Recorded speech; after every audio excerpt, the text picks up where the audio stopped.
ये पेट पर रख देते हैं और माथे पर भी रख देते हैं। इससे कितना भयंकर कॉन्स्टिपेशन हो, कोलाइटिस हो, इंडाइजेशन हो, एसिडिटी हो, आंतों में सूजन आ गई हो, अंदर फंगल इन्फेक्शन हो, किसी भी प्रकार का अंदर सूजन हो, ये योग बहुत ही मुझे लगता है कि प्रभावी है, क्योंकि पेट में खिंचाव महसूस हो IBS रहा से है। लेकर के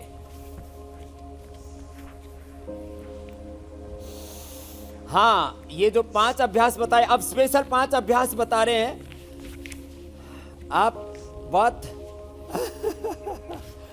देख रहे हैं, बहुत अच्छे से कर रहे हैं। अंगूठा अंदर, अंगुलियां ऊपर, मुट्ठियां बंद, और श्वास बाहर छोड़ करके आगे झुक गए, और 1 मिनट तक ऐसे करना है, ऐसे। और स्वामी जी, अमित जिम जाते हैं करके अमित भाई 5 लेकिन मिनट तक करना फ्लेक्सिबल है ये, क्योंकि कहते हैं कि जिम वाले फ्लेक्सिबल नहीं रहते, लेकिन अमित फ्लेक्सिबल है ना, योगी हो गए ये, क्योंकि योग करने लग गए ना। योग और जिम का संयोग हम तो जोड़ने का काम करते हैं। एक दिन इसलिए आपने देखा होगा, मैंने इंडिया टीवी के शो में बोला, योग वर्सेस जिम नहीं, योग और जिम साथ साथ जोड़ दो। खेलना, दौड़ना और दूसरे फिजिकल वर्कआउट्स, योग सब जगह जोड़ दो। एक्सरसाइज में भी जोड़ दो, अपने प्रोफेशन में भी जोड़ दो, अपनी एंकरिंग में भी जोड़ दो। तो अब देखो आपकी एंकरिंग भी कितनी परिष्कृत हो गई है, आपका हर प्रोफेशन अच्छा हो जाता है। योग पूर्वक कर्मयोग करने से कोई भी उद्योग कर रहे हैं, उद्यम कर रहे हैं, उद्यमशीलता, हमारा जो भी प्रोफेशन है उसमें हम ज़्यादा सकारात्मक होंगे, ज़्यादा उत्पादक होंगे, ज़्यादा हम उसमें सृजनात्मक होंगे, रचनात्मक होंगे। ऐसे 1 मिनट तक ऐसे करना है मंडूकासन। ये तो एक जबरदस्त अभ्यास है पेट के लिए, और पेट के साथ में दिमाग में भी गर्मी चढ़ी रहती है, बहुत अशांत रहता है मन। तो मंडूकासन के साथ साथ ये हो गया शशकासन। तो इसलिए यह हमारे, क्योंकि रोगी को दिखाने में थोड़ा असुविधा थी, इसलिए हमने अपने आचार्य सुमित जी को ही लेटा दिया। और जो है हम तो यह प्रकृति के साथ तादाद में रखते हैं, इसलिए आज कोहरा खूब है लेकिन ठंड नहीं है। इसलिए आप देख रहे हैं चारों तरफ यहाँ धुंधला धुंधला दिख रहा है। पीछे का हमारा ट्रीटमेंट सेंटर भी योगाग्राम निरामयम का पूरा दिख नहीं रहा है। मंडूकासन, शशकासन, जो कर सके वे कर ले वक्रासन। ऐसे 100 बार कपालभाति करना वक्रासन में बैठ के, एक पैर मोड़ा, दूसरा पैर सीधा रखा और ऐसे कर लिया। आज से ही फायदा होगा। अब छोटी छोटी बातें और भी बता देता हूं। एक तरफ हमने यहां पर बस्ती पूरी कर दी है, दूसरी तरफ जो है अभी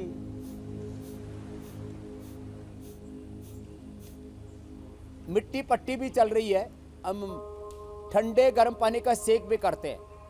पेट में देखो कई जगह इन्फ्लेमेशन और फंगल इन्फेक्शन, इन्फ्लेमेशन, स्वेलिंग और फंगल इन्फेक्शन पेट के ऊपर हो, चमड़ी के ऊपर हो या पेट के अंदर हो। फंगल इन्फेक्शन बहुत होता है आजकल, कोलाइटिस होता है, IBS है, इरिटेबल बाउल सिंड्रोम होता है, एसिडिटी होती है, कॉन्स्टिपेशन, फिर पाइल्स, फिशर, फिस्टूला। कहते हैं सब बीमारियों की जड़ पेट है। पेट सेट तो सब कुछ सेट। तो मैं कह रहा था सबसे ज्यादा गंदगी आदमी के मूलाधार, स्वादिष्ठान या मणिपुर चक्र में रहती है और ऊपर जो है सहस्रार चक्र में होती है। आदमी का पेट ठीक है,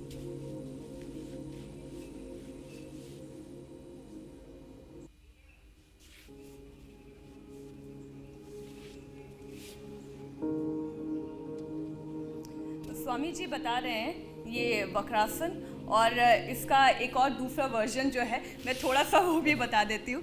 ये इस तरीके से, और थोड़ी देर में स्वामी जी बताएंगे भी कि और कौन कौन से आसन हैं जो पेट में दर्द, जलन, आंतों में दर्द, सूजन, इन सबको दूर कर सकते हैं। बिल्कुल मीनाक्षी, और मुझे लगता है कि इससे जो फ्लेक्सिबिलिटी है आपके कमर की, वो भी बहुत ज़्यादा अच्छी हो जाती है। मेरे लिए तो स्वामी जी गुरु हो गए, आप मेरे लिए टीचर बन गई और मैं स्टूडेंट हूँ आज। तो मैं एक थोड़ा सा करेक्शन करा देती हूँ, आपका ये पाँव थोड़ा सा उधर होगा, घुटने के इस तरफ। अच्छा। जी, और पीछे कर लीजिए। स्वामी जी कोलाइटिस को वेस्टर्न कंट्रीज की बीमारी कहा जाता था। मीनाक्षी जी आप तो जी जी जी आप बोल रहे स्वामी जी, फिर मैं अब टॉपिक तो आप इंस्ट्रक्टर भी अच्छी बन गई हो। जी स्वामी जी, आप योग गुरु हैं मेरे, मैंने कहा आप इंस्ट्रक्टर और मीनाक्षी भी अच्छी टीचर बन गई है, हो। और मैं स्टूडेंट हूँ आप सबका। स्वामी जी लगातार आपके साथ योगाभ्यास करने का ये फायदा तो मिला है। इरिटेबल बाउल सिंड्रोम ये विदेशों में होता था, आप ठीक कह रहे हैं, जी लेकिन आजकल इंडिया में भी बहुत हो गया है। आईबीएस ये स्ट्रेस से शुरू होता है और फिर पेट में गुड़गुड़ होती है। अपने यहाँ पर भी बीमारी तो होती थी लेकिन उसका नाम अलग था। बोले मेरे पेट में गुड़गुड़ होती है, मेरे पेट में जो है वो गोले से चलते हैं और ऐसे ही पेट को दबाओ तो आवाज़ें से होती है, तो उसको बोलते थे पेट में गैस बन गई, इसकी नाभि धरण दिख गई और खाया पिया ठीक से हजम नहीं होता और मन खुश नहीं रहता इसका, और खाया पिया शरीर में लगता नहीं। ये जो बातें कही जाती थी इसी को अंग्रेजी में बोलते हैं इरिटेबल बाउल सिंड्रोम, माने आईबीएस शॉर्ट में बोलते हैं। उसके लिए ये पवन मुक्तासन, कपालभाति 100 बार कपालभाति करना है इसे, उत्तान पादासन और नौकासन, ये तो रामबाण है। 1-1 मिनट ऐसे कर लेते हैं मीनाक्षी जी, तो पैर उठाओ बेटा ऐसे सब करो। अब देखो इसने अपना रेक्टम कैंसर अच्छा कर लिया है, फिर इसको लंग में आ गया तो दोबारा, इसलिए यहाँ पर आई। अब ये इंडिया टीवी पर देख करके कर भी रहे थे, फॉलो कर रहे थे। अब इसने अपना रेक्टम तो अच्छा कर लिया है लेकिन वो लंग में आ गया। इसलिए मैं कहता हूँ बीमारी को जड़मूल से खत्म करना है तो योग चिकित्सा, यज्ञ चिकित्सा, यहाँ योग करते हैं, यज्ञ करते हैं, प्राकृतिक चिकित्सा करते हैं, पंचकर्मा षटकर्मा करते हैं और प्राकृतिक जीवन पद्धति। मैं कहता हूँ आहार, विचार और व्यवहार को ही आप अपना उपचार बना लीजिए। इस तरह से आप एक ऐसी व्यवस्थित जीवन शैली को अडॉप्ट कीजिए। उत्तान पादासन 1 मिनट तक, भस्त्रिका, कपालभाति, आभ्यंतर अथवा बाह्य प्राणायाम के साथ।